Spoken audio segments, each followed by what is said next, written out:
ज्योतिष शास्त्र का सार। अग्निदेव कहते हैं, अब मैं युद्ध जयार्णव प्रकरण में ज्योतिष शास्त्र की सारभूत वेला, समय, मंत्र और औषध आदि वस्तुओं का उसी प्रकार वर्णन करूंगा जिस तरह शंकर जी ने पार्वती से कहा था। पार्वती जी ने पूछा, भगवान, देवताओं ने देवासुर संग्राम में दानवों पर जिस उपाय से विजय पाई थी उसका तथा युद्ध जयार्णवोक्त शुभाशुभ विवेकादि रूप ज्ञान वर्णन कीजिए। शंकर जी बोले, मूलदेव, परमात्मा की इच्छा से 15 अक्षर वाली एक शक्ति पैदा हुई, उसी से चराचर जीवों की सृष्टि हुई। उस शक्ति की आराधना करने से मनुष्य सब प्रकार के अर्थों का ज्ञाता हो जाता है। अब 5 मंत्रों से बने हुए मंत्रपीठ का वर्णन करूंगा। वे मंत्र सभी मंत्रों के जीवन मरण में अर्थात अस्ति तथा नास्ति रूप से सत्ता में स्थित हैं। ऋग्वेद, यजुर्वेद, सामवेद, अथर्ववेद, इन चारों वेदों के मंत्रों को प्रथम मंत्र कहते हैं। सदोजातादि मंत्र द्वितीय मंत्र हैं एवं ब्रह्म, विष्णु तथा रुद्र ये तृतीय मंत्र के स्वरूप हैं। ईश, मैं, 7 शिखा वाले अग्नि तथा इंद्रादि देवता ये चौथे मंत्र के स्वरूप हैं। अ, ई, उ, ए, ओ ये 5 स्वर पंचम मंत्र के स्वरूप हैं। इन्हीं स्वरों को मूल ब्रह्म भी कहते हैं। अब 5 स्वरों की उत्पत्ति कह रहे हैं। जिस तरह लकड़ी में व्यापक अग्नि की प्रतीति बिना जलाए नहीं होती, उसी तरह शरीर में विद्यमान शिव शक्ति की प्रतीति ज्ञान के बिना नहीं होती है। महादेवी पार्वती, पहले ओमकार स्वर से विभूषित शक्ति की उत्पत्ति हुई, तत्पश्चात बिंदु एकार रूप में परिणित हुआ, पुनः ओमकार में शब्द पैदा हुआ जिससे उकार का उद्गम हुआ। यह उकार हृदय में शब्द करता हुआ विद्यमान रहता है। अर्धचंद्र से मोक्ष मार्ग को बताने वाले इकार का प्रादुर्भाव हुआ। तदनंतर भोग तथा मोक्ष प्रदान करने वाला अव्यक्त अकार उत्पन्न हुआ। वही अकार सर्वशक्तिमान एवं प्रवृत्ति तथा निवृत्ति का बोधक है। अब शरीर में 5 स्वरों का स्थान कह रहे हैं। अस्वर शरीर में प्राण अर्थात श्वास रूप से स्थिर होकर विद्यमान रहता है, इसी का नाम इडा है। इकार प्रतिष्ठा नाम से रहकर रस रूप में तथा पालक स्वरूप में रहता है, इसे ही पिंगला कहते हैं। ईश्वर को क्रूरा शक्ति कहते हैं। हर बीज उकार स्वर में शरीर में अग्नि रूप से रहता है, यही समान बोधि का विद्या है, इसे गांधारी कहते हैं। इसमें दहनात्मिकता शक्ति है। एकार स्वर शरीर में जल रूप से रहता है, इसमें शांति क्रिया है तथा ओकार स्वर शरीर में वायु रूप से रहता है। ये अपान, व्यान, उदान आदि 5 स्वरूपों में होकर स्पर्श करता हुआ गतिशील रहता है। 5 स्वरों का सम्मिलित सूक्ष्म रूप जो ओमकार है वो शांत्यतीत नाम से बोधित होकर शब्द गुण वाले आकाश रूप में रहता है। इस तरह 5 स्वर अ, ई, उ, ए, ओ हुए, जिनके स्वामी क्रम से मंगल, बुध, गुरु, शुक्र तथा शनि ग्रह हुए। ककरादि वर्ण इन स्वरों के नीचे होते हैं। यही संसार के मूल कारण है। इन्हीं से चराचर सब पदार्थों का ज्ञान होता है। अब मैं विद्यापीठ का स्वरूप बतलाता हूँ, जिसमें ओमकार शिव रूप से कहा गया है और उमा स्वयं सोम अर्थात अमृत रूप से है। इन्हीं को वामा, ज्येष्ठा तथा रौद्र शक्ति भी कहते हैं। ब्रह्मा, विष्णु तथा रुद्र क्रमशः ये ही तीनों गुण हैं एवं सृष्टि के उत्पादक, पालक तथा संहारक हैं। शरीर के अंदर 3 रत्न नाड़ियां हैं, जिनका नाम स्थूल, सूक्ष्म तथा पर है। इनका श्वेत वर्ण है। इनसे सदैव अमृत टपकता रहता है, जिससे आत्मा सदैव आप्लावित रहता है। इस प्रकार उसका दिन रात ध्यान करते रहना चाहिए। देवी, ऐसे साधक का शरीर अजर हो जाता है तथा उसे शिव सायुज्य की प्राप्ति हो जाती है। प्रथमतः अंगुष्ठ आदि में, नेत्रों में तथा देह में भी अंगन्यास करें। तत्पश्चात मृत्युंजय की अर्चना करके यात्रा करने वाला संग्राम आदि में विजयी होता है। आकाश शून्य है, निराधार है तथा शब्द गुण वाला है। वायु में स्पर्श गुण है, वो तिरछा झुककर स्पर्श करता है। रूप की अर्थात अग्नि की उधर्व गति बतलाई गई है तथा जल की अधोगति होती है। सब स्थानों को छोड़कर गंध वाली पृथ्वी मध्य में रहकर सबके आधार रूप में विद्यमान है। नाभि के मूल में अर्थात मेरुदंड की जड़ में कंद के स्वरूप में श्री शिव जी सुशोभित हैं। वहीं पर शक्ति समुदाय के साथ सूर्य, चंद्रमा तथा भगवान विष्णु रहते हैं और 5 तन्मात्राओं के साथ 10 प्रकार के प्राण भी रहते हैं। कालाग्नि के समान दैवीप्यमान वो शिव जी की मूर्ति सदैव चमकती रहती है। वही चराचर जीवलोक का प्राण है। उस मंत्र पीठ के नष्ट होने पर वायु स्वरूप जीव का नाश समझना चाहिए। युद्ध जयार्णव संबंधी अनेक प्रकार के चक्रों का वर्णन शंकर जी ने कहा। ओम हिम कर्णमोटिने बहुरूपे बहुसदंडे फट ओम हम ओम ग्रस ग्रस क्रंत कृच्छक कृच्छक ओम फट। इस मंत्र का नाम कर्णमोटी महाविद्या है। ये सभी वर्णों में रक्षा करने वाली है। इस मंत्र को केवल पढ़ने से ही मनुष्य क्रोधाविष्ट हो जाता है तथा उसके नेत्र लाल हो जाते हैं। ये मंत्र मारण, पातन, मोहन एवं उच्चाटन में उपयुक्त होता है। अब स्वरोदय के साथ 5 प्रकार की वायु का स्थान तथा उसका प्रयोजन कहता हूं। नाभि से लेकर हृदय तक जो वायु का संचार रहता है उसको मारुत चक्र कहते हैं। जप तथा होम कार्य में लगा हुआ क्रोधी साधक उससे संग्रामादि कार्यों में उच्चाटन कर्म करता है। कान से लेकर नेत्र तक जो वायु है उसे प्रभेदन कार्य करें एवं हृदय से गुदा मार्ग तक जो वायु है उससे ज्वर, दाह तथा शत्रुओं का मारण कार्य करना चाहिए। इसी वायु का नाम वायु चक्र है। हृदय से लेकर कंठ तक जो वायु है उसका नाम रस है। इसे ही रस चक्र कहते हैं। उससे शांति का प्रयोग किया जाता है तथा पौष्टिक रस के समान उसका गुण है। भौं से लेकर नासिका के अग्रभाग तक जो वायु है उसका नाम दिव्य है। उसे ही तेजस्व चक्र कहते हैं। गंध इसका गुण है तथा इससे स्तंभन और आकर्षण कार्य होता है। नासिकाग्र में मन को स्थिर करके साधक निसंदेह स्तंभन तथा किलन कर्म करता है। उपर्युक्त वायु चक्र में चंडघटा, कराली, सुमुखी, दुर्मुखी, रेवती, प्रथमा तथा घोरा इन शक्तियों का अर्चन करना चाहिए। उच्चाटन करने वाली शक्तियां तेजस चक्र में रहती हैं। सौम्या, भीषणी, देवी, जया, विजया, अजीता, अपराजिता, महाकोटि, महारौद्री, शुष्क काया, प्राणहरा ये 11 शक्तियां रस चक्र में रहती हैं।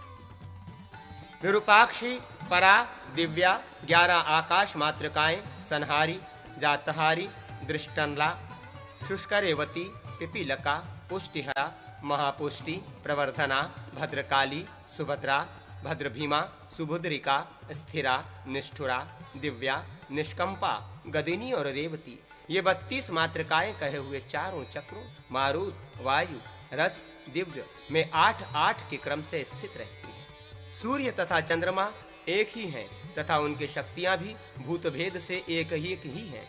जैसे भूतल पर नदी के जल के स्थान भेद से तीर्थ संज्ञा हो जाती है, शरीर के अस्थि पंजर में रहने वाला एक ही प्राण कई मंडलों चक्रों से विभक्त हो जाता है।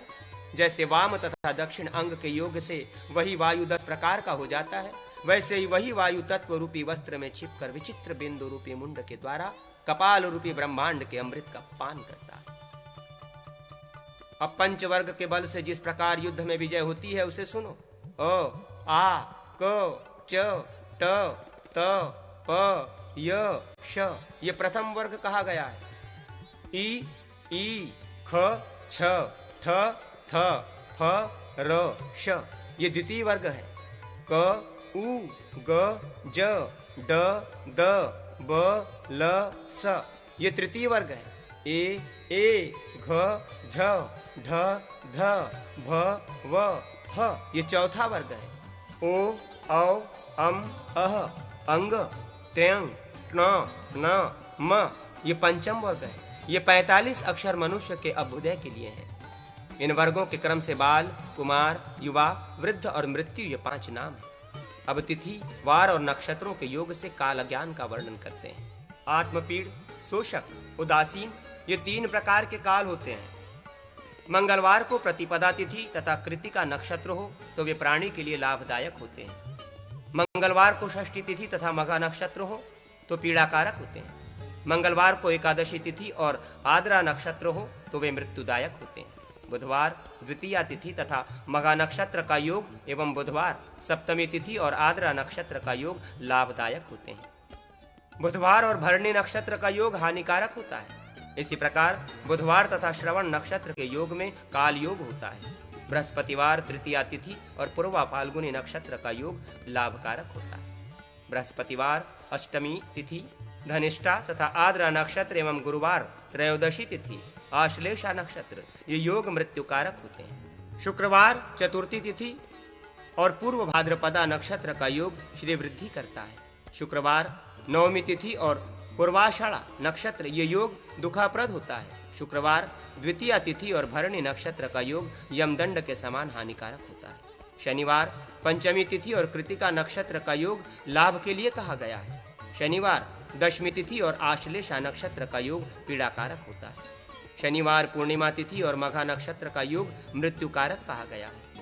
अब दिशा, तिथि, दिन के योग से हानि लाभ कहते हैं। पूर्व, उत्तर, अग्नि, नैऋत्य, दक्षिण, वायव्य, पश्चिम, ईशान्य, ये इनमें से एक दूसरे को देखते हैं। प्रतिपदा तथा नवमी आदि तिथियों में मेषादि राशियों के साथ ही रवि आदि वार को भी मिलाएं।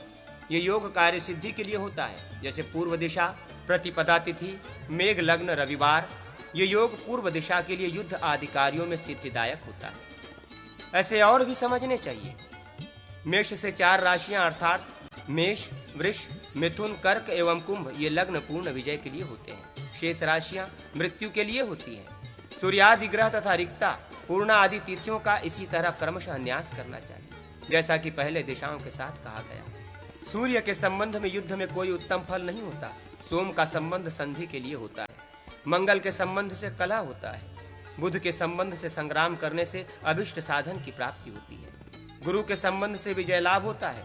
शुक्र के संबंध से अभिष्ट सिद्ध होता है एवं शनि के संबंध से युद्ध में पराजय होती है। पिंगला, पक्षी, चक्र से शुभाशुभ कहते हैं। एक पक्षी का आकार लिखकर उसके मुख, नेत्र, ललाट, सिर, हस्ती, कुक्षी, चरण तथा पंख में सूर्य के नक्षत्र से 3-3 नक्षत्र लिखे। पैर वाले 3 नक्षत्रों में रण करने से मृत्यु होती है तथा पंख वाले 3 नक्षत्रों में धन का नाश होता है।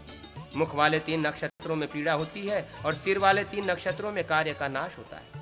कुक्षी वाले 3 नक्षत्रों में रण करने से उत्तम फल होता है। अब राहु चक्र कहते हैं। पूर्व से नैऋत्य कोण तक, नैऋत्य कोण से उत्तर दिशा तक, उत्तर दिशा से अग्नि कोण तक, अग्नि कोण से पश्चिम तक, पश्चिम से ईशान तक, ईशान से दक्षिण तक, दक्षिण से वायव्य कोण तक, वायव्य कोण से उत्तर तक 4-4 दंड तक राहु का भ्रमण होता है।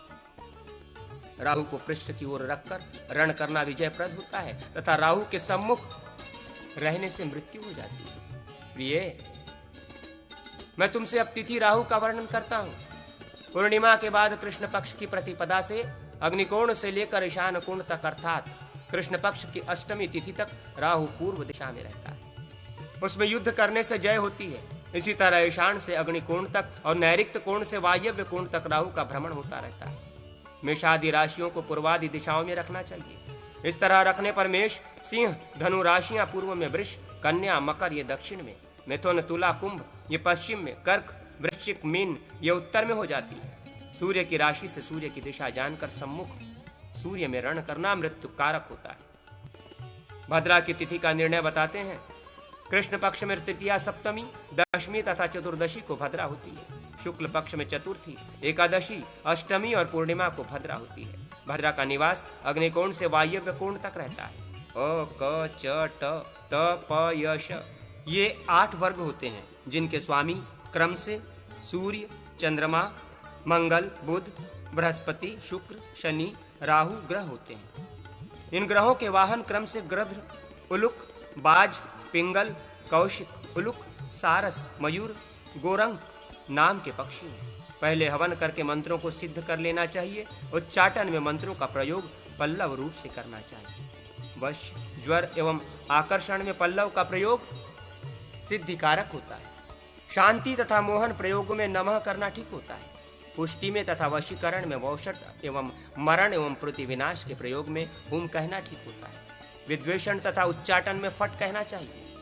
पुत्रादि प्राप्ति प्रयोग में तथा दीप्ति आदि में वशट कहना चाहिए। इस तरह मंत्रों की 6 जातियां होती हैं। अब हर तरह से रक्षा करने वाली औषधियों का वर्णन करूंगा। महाकाली, चंडी, वाराही, वाराहिकंद, ईश्वरी, सुदर्शना, इंद्राणी, सिंधुवार इनको शरीर में धारण करने से ये धारक की रक्षा करती है। बला, कुट, अतिबला, कंगी, भीरु, शतावरी अथवा कंटकारी, मूसली, तातमूली, सहदेवी, जाति, चमेली, मल्लिका, मोतिया, युथी, जूही, गारूड़ी, भृंगराज, भरकटैया, चक्ररूपा ये महाशौधियां धारण करने से युद्ध में विजयदायिनी होती हैं। महादेवी, ग्रहण लगने पर पूर्वोक्त औषधियों का उखाड़ना शुभदायक होता है।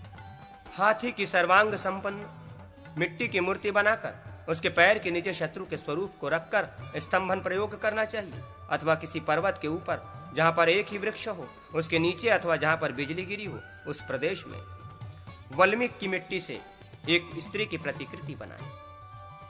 हे देवी, इस मंत्र से उस मृतिकामयी देवी की पूजा करके शस्त्र समूह का स्तंभन करना चाहिए। अब संग्राम में विजय दिलाने वाले अग्नि कार्य का वर्णन करूंगा। रात में शमशान में जाकर नंग धड़ंग शिखा खोलकर दक्षिणमुख बैठकर जलती हुई चिता में मनुष्य का मांस, रुधिर, विष, भूसी और हड्डी के टुकड़े मिलाकर नीचे लिखे मंत्र से 800 बार शत्रु का नाम लेकर हवन करें। ओम नमो भगवती कौमारी लल लल लालय लालय घंटा देवी अमुक मारय मारय सहसा नमोस्तुते भगवती विद्ये स्वाहा। इस विद्या से हवन करने पर शत्रु अंधा हो जाता है। देवी, इस मंत्र को 38 बार जप कर लेने पर श्री हनुमान जी सब प्रकार के कार्यों को सिद्ध कर देते हैं। कपड़े पर हनुमान जी की मूर्ति लिखकर दिखाने से शत्रुओं का विनाश होता है।